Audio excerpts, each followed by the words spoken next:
ധ്യാനത്തിന്റെ ആരംഭ ദിവസമാണ്. നാം എല്ലാവരും കൂടിയിരിക്കുന്നത് കർത്താവിനെ വിളിച്ചപേക്ഷിക്കാൻ വേണ്ടിയാണ്.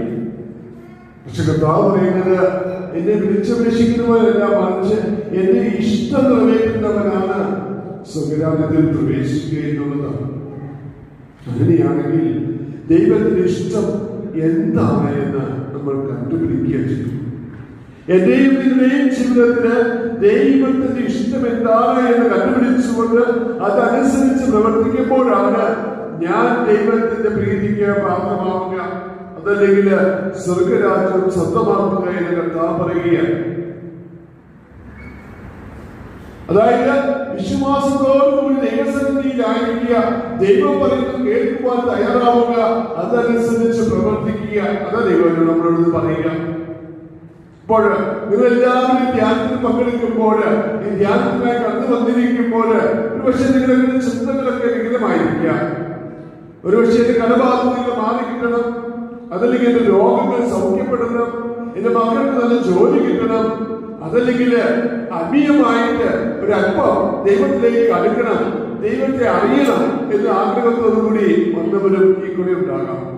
നമ്മുടെയൊക്കെ ചിന്തകള്, ലക്ഷ്യങ്ങള് പലതാണ്. പക്ഷേ ഇന്ന് കർത്താവ് ഈ ധ്യാനത്തിന്റെ ആരംഭത്തിൽ തന്നെ നമ്മളോട് പറയുന്നത്, കർത്താവെ കർത്താവെ എന്ന് വിളിച്ചപേക്ഷിക്കുന്നവരല്ല, മറിച്ച് എന്റെ സ്വർഗ്ഗസ്ഥനായ പിതാവിന്റെ ഇഷ്ടം നിറവേറ്റുന്നവരാണ് സ്വർഗ്ഗരാജ്യത്തിൽ പ്രവേശിക്കുക എന്നാണ്. നമ്മൾ വെറുതെ അലറി വിളിച്ചതുകൊണ്ട് കാര്യമില്ല കർത്താവ് പറയുക, മറിച്ച് ദൈവത്തിന്റെ ഹിതം, ദൈവത്തിന്റെ ഇഷ്ടം എന്താണോ എന്ന് കണ്ടുപിടിച്ച് അത് എന്റെയും നിങ്ങളുടെയും ജീവിതത്തിന് പകർത്തുക. ഇനി കർത്താവ് വേറെ കാര്യമുണ്ട്. നമ്മുടെ ജീവിതത്തില് വിശ്വാസത്തോടുകൂടി ജീവിക്കുക. വിശ്വാസമാണ് എല്ലാത്തിനെയും അടിസ്ഥാനം എന്ന് പറയുക. നമ്മളൊക്കെ വിശ്വാസികളാണെന്ന് നമ്മൾ സ്വയം പറയുന്നു, അല്ലേ? ഞാൻ നിങ്ങളൊക്കെ വിശ്വാസികളാണ്. പക്ഷേ ആ വിശ്വാസത്തിന്റെ തീവ്രത എത്രമാത്രം വലുതാണ് എന്നുള്ളതാണ് നമ്മൾ ഓരോരുത്തരും ചിന്തിക്കേണ്ടത്.